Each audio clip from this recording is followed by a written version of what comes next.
اعوذ باللہ من الشیطان الرجیم بسم اللہ الرحمن الرحیم۔ نہایت ہی محترم اور معزز بہن بھائیوں، السلام علیکم ورحمۃ اللہ وبرکاتہ۔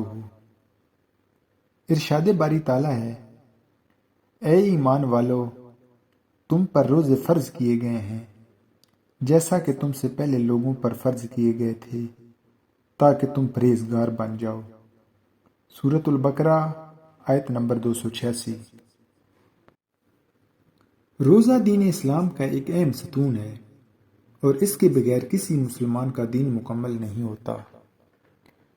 معزز سامعین کرام، اس ویڈیو میں آپ کو بتایا جائے گا کہ وہ کون سے 9 لوگ ہیں جو روزہ نہ رکھے تو ان پر کوئی گناہ نہیں ہوتا، انہیں روزہ رکھنے کی چھوٹ ہے۔ ہر مسلمان مرد اور عورت پر رمضان کے روزے فرض ہیں۔ اگر وہ ان کی فرضیت سے انکار کرتا ہے تو وہ دائرہ اسلام سے باہر ہو جاتا ہے، اور ویسے بھی بغیر وجہ کے روزہ چھوڑنا بہت بڑا گناہ ہے۔ مگر یہاں آپ کو بتانا چاہتا ہوں کہ 9 لوگ ایسے بھی ہیں جن کو رمضان میں روزہ رکھنے کی چھوٹ ہے۔ یہ 9 لوگ رمضان کے مہینے میں روزہ چھوڑ سکتے ہیں۔ نمبر 1، بیمار آدمی۔ سب سے پہلے جو انسان روزہ چھوڑ سکتا ہے وہ بیمار آدمی ہے۔ اگر انسان بیمار ہے تو اس کے لیے روزہ رکھنے کی چھوٹ ہے۔ اگر ایسا بیمار آدمی روزے نہیں رکھتا تو اس پر کوئی گناہ نہیں۔ مگر یہاں یہ بھی جان لیں کہ وہ کون سی بیماری ہے جس میں روزہ رکھنے کی چھوٹ ہے۔ یہاں پر یہ واضح کرنا چاہتا ہوں کہ یہاں عام بیماریوں کی بات نہیں ہو رہی ہے جو عام طور پر نارمل لوگوں میں ہوتی ہیں، جیسے کہ سر کا درد یا گھٹنے کا درد۔ اگر ایسے انسان نے روزہ چھوڑ دیا تو یہ بالکل جائز نہیں ہوگا۔ یہاں پر بیماریوں سے مراد وہ بیماری ہے جس سے انسان کی جان کو خطرہ ہو۔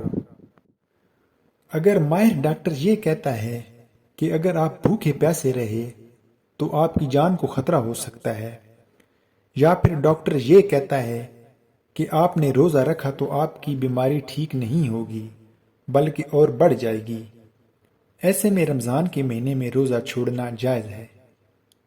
مگر اس کا مطلب ہرگز یہ نہیں ہے کہ وہ روزے رکھے گا نہیں، بلکہ جب اس کی بیماری ٹھیک ہو جائے گی تو پھر اس کو اپنے چھوڑے ہوئے روزوں کی قضا کرنا پڑے گی۔ اگر اس کی بیماری کی نوعیت ایسی ہے کہ وہ کبھی ٹھیک نہیں ہوگا اور اس کا آخری وقت آ گیا تو وہ اپنے گھر والوں کو وصیت کرے کہ میرے اتنے روزے چھوٹ گئے ہیں، وہ ان کا فدیہ ادا کریں گے، اور فدیہ یہ ہے کہ ایک مسکین کو 2 ٹائم کا پیٹ بھر کے کھانا کھلانا ہے۔ نمبر 2، حاملہ عورت، یعنی جس کے پیٹ میں بچہ ہو۔ اگر ایسی عورت کو روزہ رکھنے پر اس کو یا اس کے بچے کی جان کو خطرہ ہو تو وہ رمضان کے روزے چھوڑ سکتی ہے، اس پر کوئی گناہ نہیں ہے۔ ایسی عورت کے لیے روزہ نہ رکھنا کوئی گناہ نہیں ہے، مگر یاد رہے کہ ایسی عورت بعد میں اپنے چھوڑے ہوئے روزوں کی قضا کرے گی۔ یا اگر حاملہ عورت کا ڈاکٹر اسے کہہ دے کہ اسے روزہ رکھنے سے اس کے اور اس کی بچی کی جان کو کوئی خطرہ نہیں ہے تو ایسی صورت میں اس کے لیے روزہ رکھنا ضروری ہے۔ نمبر 3، زیادہ بڑھاپا ہونا۔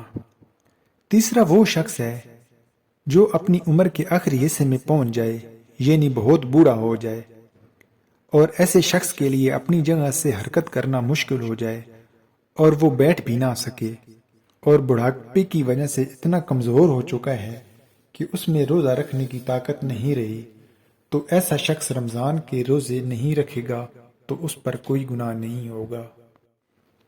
مگر ایسے شخص کو فدیہ ادا کرنا ضروری ہے۔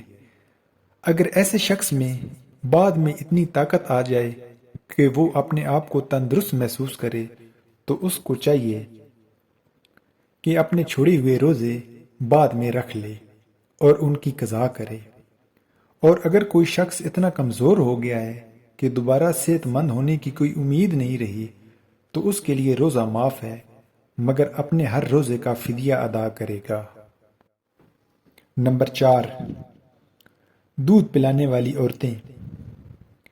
ایسی عورتیں جو اپنے بچوں کو دودھ پلاتی ہیں تو وہ رمضان کے مہینے میں روزے چھوڑ سکتی ہیں، لیکن اگر ان کا ڈاکٹر کہہ دے کہ دودھ پلانے سے بچے کی صحت پر کوئی اثر نہیں پڑے گا تو ایسی عورتوں کے لیے روزہ رکھنا ضروری ہے۔ مگر یاد رہے، جو عورتیں رمضان کے مہینے میں روزے نہیں رکھیں گی تو ان کو بعد میں اپنے چھوڑے ہوئے روزوں کی قضا کرنا پڑے گی۔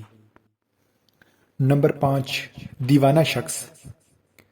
ایسا شخص جس کا ذہنی توازن درست نہ ہو اور وہ بے کی باتیں کرتا ہو تو ایسے شخص پر بھی رمضان کے روزے چھوڑ دینا جائز ہے، مگر ایسا شخص اگر بعد میں ٹھیک ہو جائے تو اسے اپنے تمام چھوڑے ہوئے روزوں کی قضا کرنا پڑے گی۔ نمبر 6، حیض و نفاس والی عورتیں، یعنی ایسی عورتیں جن کے ماہانہ پیریڈ چل رہے ہوں، اور ایسی عورتیں جنہوں نے بچے کو جنم دیا ہو اور ان کا خون ابھی تک چل رہا ہو تو ایسی عورتوں کو نفاس والی عورتیں کہتے ہیں، اور ایسی عورتوں کا روزہ رکھنا جائز نہیں ہے۔ مگر یہ بھی یاد رکھیں کہ پہلے بیان کیے گئے 5 لوگ روزہ رکھ لیتے ہیں تو ان کا روزہ قبول ہوگا، مگر ایسی عورتوں کا روزہ قبول نہیں ہوگا اور ایسی عورتوں کو گناہ ہوگا۔ ایسی عورتیں جب بعد میں پاک ہو جائیں تو ان کے لیے ضروری ہوگا کہ وہ اپنے تمام چھوڑے ہوئے روزوں کی قضا کریں۔ نمبر 7، سفر پر ہونا، یعنی مسافر ہونا۔ ایسا انسان جو حالت سفر میں ہے تو ایسے انسان کے لیے روزہ رکھنے کی چھوٹ ہے اور کوئی گناہ نہیں ہے،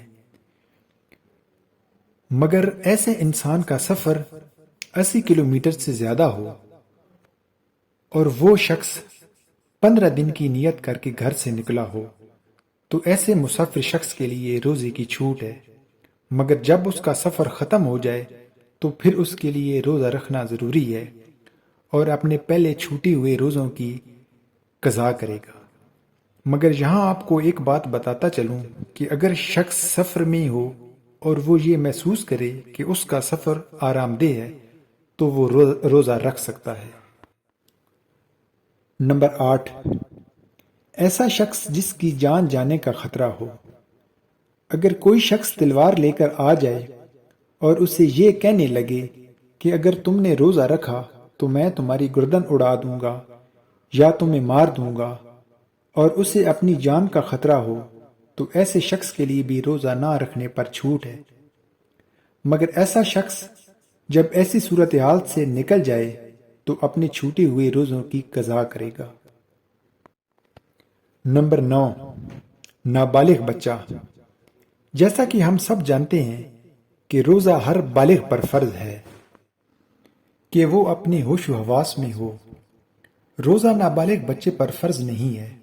اگر کوئی نابالغ بچہ روزہ نہیں رکھتا تو اس پہ کوئی گناہ نہیں ہے، مگر اگر کوئی بچہ 10 سال کی عمر کا ہو اور روزہ نہ رکھے تو گھر والوں کو چاہیے کہ اس پر سختی کریں۔ اللہ تعالیٰ سے دعا ہے کہ تمام مسلمانوں کو خشوع و خضوع کے ساتھ روزے رکھنے کی توفیق عطا فرمائے۔ اللہ تعالیٰ ہم سب کا حامی و ناصر ہو۔ اگر ویڈیو پسند آئی ہے تو ویڈیو کو لائک کر دینا اور چینل کو سبسکرائب کر دینا۔